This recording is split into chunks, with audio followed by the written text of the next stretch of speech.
২৭ জুলাই শনিবার। আন্দোলন দমাতে এলাকায় এলাকায় শুরু হয় ব্লক রেইড। ডিবি তুলে নেয় আরও ২ সমন্বয়ক, সার্জিস আলম ও হাসনাত আবদুল্লাহকে। পরে জানায় তারা নিরাপত্তা হেফাজতে। সেদিনই ১৭ বছরের ফায়াজকে দড়ি দিয়ে বেঁধে আদালতে হাজির করে ৭ দিনের রিমান্ডে নেওয়া হয়। ছবিটি দেশ জুড়ে তীব্র ক্ষোভ ছড়ায়। ২৮ জুলাই রবিবার ষষ্ঠ সমন্বয়ক নুসরাত তাবাসসুমকে তুলে নেয় ডিবি। ডিবি হেফাজতে থাকা ৬ জন সমন্বয়ককে বসে খাওয়ানোর ছবি ও ভিডিও সামাজিক মাধ্যমে ভাইরাল হয়। এর মধ্যেই তাদের দিয়ে আন্দোলন প্রত্যাহারের ঘোষণা পাঠ করানো হয়। পরে মুক্তি পেয়ে জানানো হয় এই বিবৃতি দিতে বাধ্য করা হয়েছিল।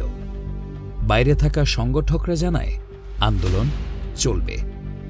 সরকার আনুষ্ঠানিকভাবে জানায় এখন পর্যন্ত প্রাণ গেছে ১৪৭ জনের।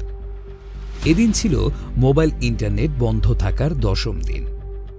২৯ জুলাই সোমবার ৬ সমন্বয়কের মুক্তি ও গুলিবর্ষণ বন্ধে হাইকোর্টে রিট।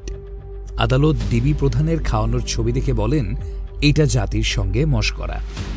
ছাত্ররা নামে রাস্তায়, পুলিশ চালায় সাউন্ড গ্রেনেড, টিয়ারশেল, লাঠি। সরকার ঘোষণা দেয় জামাত শিবির নিষিদ্ধ।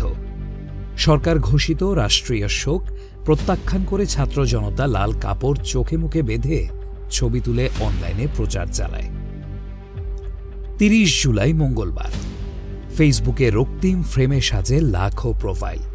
শিক্ষক, সংস্কৃতিকর্মী, সাংবাদিক, শিক্ষার্থী সবার কণ্ঠে এক দাবি, বিচার চাই।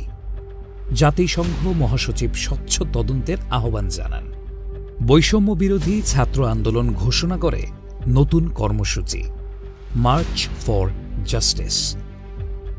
৩১ জুলাই বুধবার ঢাকা হাইকোর্ট চত্বরে শিক্ষক আইনজীবীরা অবস্থান নেন আন্দোলনকারীদের পাশে। শুরু হয় রিমেম্বারিং আওয়ার হিরোজ। শহীদদের স্মরণে দেয়ালে দেয়ালে আঁকা হয় নির্যাতনের প্রতিচ্ছবি। পরীক্ষার্থীরা ঘোষণা দেয় সব শিক্ষার্থী মুক্ত না হলে বর্জন হবে এইচএসসি পরীক্ষা। এই ৫ দিন শুধু সময় নয়, বাংলাদেশের ছাত্র রাজনীতির ইতিহাসে খোদাই হয়ে গেল এক রক্তিম অধ্যায়, যেখানে কিছু মুখ রয়ে গেল লাল কাপড়ের আড়ালে, আর কিছু প্রশ্ন থেকে গেল বিবেকের সামনে।